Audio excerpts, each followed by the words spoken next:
Hola a todas y todas y bienvenidos una vez más al segmento Hablando con la Conservadora. Desde que empezamos a grabar estos videos hemos tenido la oportunidad de hablar acerca del rol de los conservadores en los museos y de la importancia que tiene su labor en la protección del patrimonio cultural.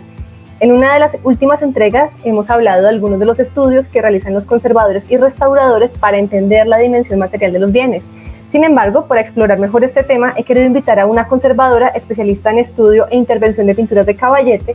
Ella actualmente trabaja en el Hamilton Care Institute de la Universidad de Cambridge. Ella es María Carolina Peña. Hola María Carolina, ¿cómo estás?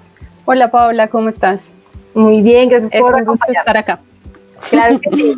Bueno, la primera pregunta que tengo, ya la hemos respondido en otras entregas, pero de todas maneras, para aquellos que hasta ahora comienzan a seguirnos en el canal del museo, quiero que nos cuentes un poco acerca de por qué es tan importante para los conservadores elaborar o hacer este tipo de estudios científicos. Bueno, pues es que el conocer cómo fueron elaborados los bienes muebles permite a los conservadores y restauradores aproximarnos al proceso creativo del artista desde el estudio de la materialidad, aportando así a la historia del arte y pues de la humanidad.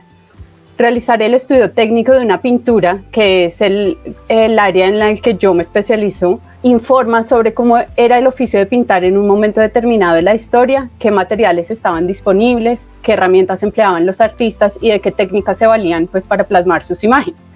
Esto resulta muy importante, pues conocer a profundidad cómo fue construida una pintura permite entender, digamos, las transformaciones que ha sufrido esta con el paso del tiempo y determinar así cuáles son las acciones que deben implementarse para garantizar su conservación para las generaciones futuras. Además, pues resulta súper útil en procesos de atribución y autentificación de obras. Claro que sí. Bueno, ¿nos podrías contar de manera general qué tipo de exámenes realizan los conservadores al momento de estudiar una obra o un bien?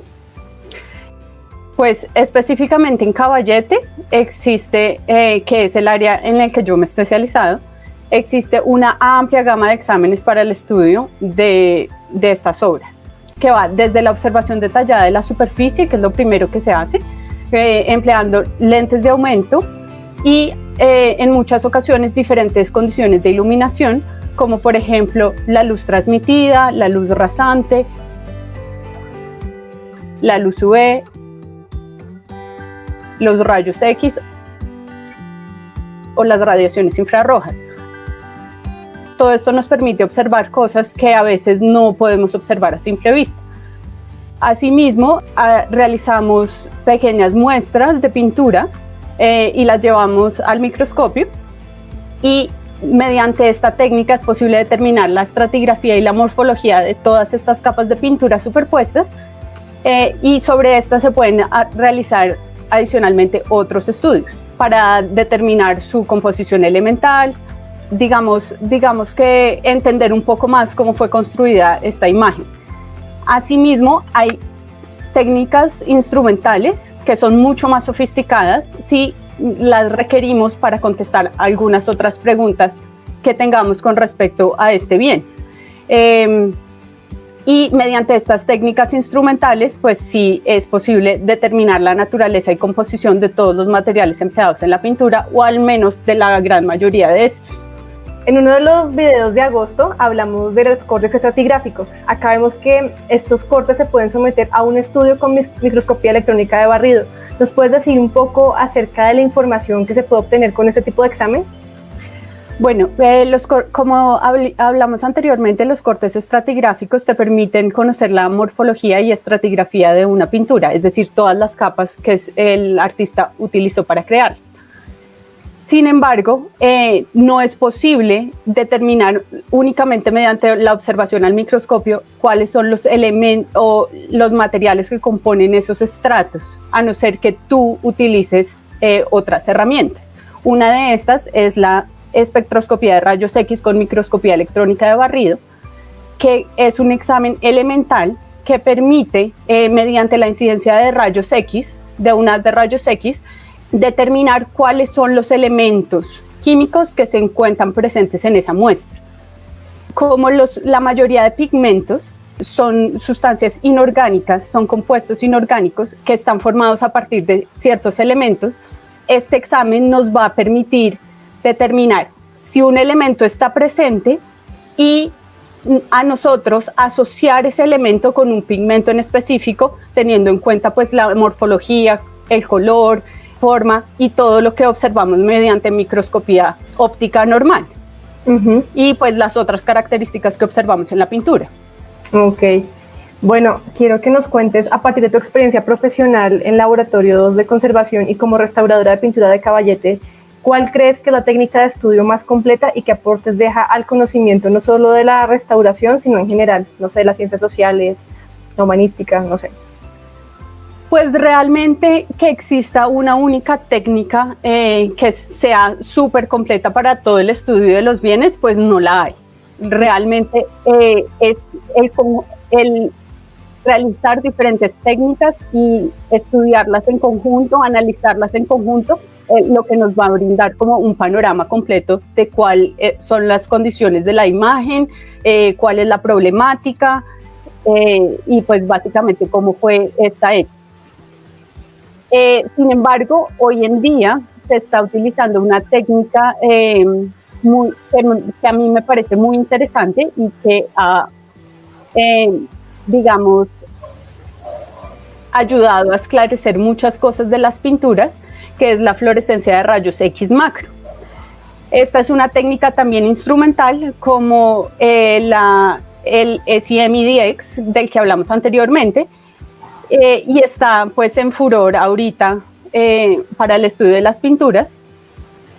Esta técnica se estableció alrededor del año 2000 dentro del campo y permite también determinar la composición elemental de un lugar específico en la pintura sin necesidad de la toma de muestras. Entonces esta es la diferencia con la técnica que discutimos anteriormente. Yo puedo llevar el equipo directamente frente a la pintura y hacer la toma de un espectro que me permite identificar qué elementos están en ese lugar específico de la obra.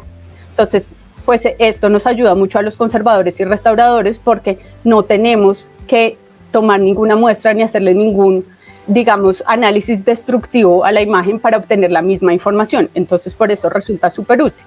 La diferencia con el macro XRF, que es lo que está en boga ahorita, es que esta técnica no solamente nos identifica la composición elemental de un punto específico en la superficie, sino escanea la totalidad de la superficie. En este sentido, tenemos una información que es mucho más representativa y además, al igual que el SEM-IDX, nos arroja un mapa y este mapa pues tiene básicamente las mismas características que la pintura, lo podemos comparar con la pintura y nos permite identificar esos elementos exactamente en qué pasajes de la pintura se utilizaron.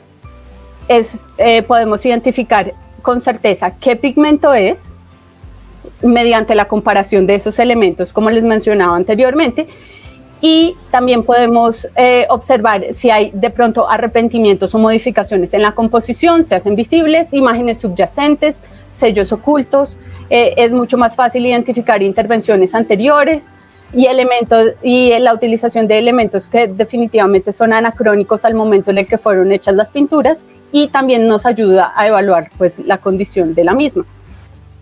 Bueno, y ya para finalizar, ¿nos podrías mencionar algunos casos de estudio famosos que se hayan realizado recientemente y en qué lugares podemos consultarlos? Bueno, Paola, como te estaba comentando, esta técnica está en boga, entonces se ha realizado para algunas de las obras maestras en los grandes museos del mundo. Un caso es, por ejemplo, el altar de Gante, de los hermanos Van Eyck, que fue estudiado recientemente y restaurado en el Instituto Real de Patrimonio Cultural de Bélgica, en asociación con otras instituciones y universidades. Otra es La Niña del Arete de Perla, por Johannes Vermeer, que fue también estudiada en los últimos años en el Marriage House, y en este momento se encuentra realizándose los estudios y próximamente se hará la restauración de la Ronda de la Noche de Rembrandt en el Rijksmuseum. Y pues acá les adjunto como los links donde pueden consultar la información. Está súper completa, todo es open access e incluso pues estos análisis en el caso de La Niña del Arete de Perla y de La Ronda de la Noche se han hecho con la obra expuesta en salas para fomentar el conocimiento de estas cosas por el público. Claro que sí. Bueno, María Carolina, muchísimas gracias por tu tiempo y todo tu conocimiento. Y a todos ustedes los invito a seguir muy conectados con la programación de Museos en Casa. Y a las próximas actividades no se les olvide participar. Hasta la próxima. Gracias.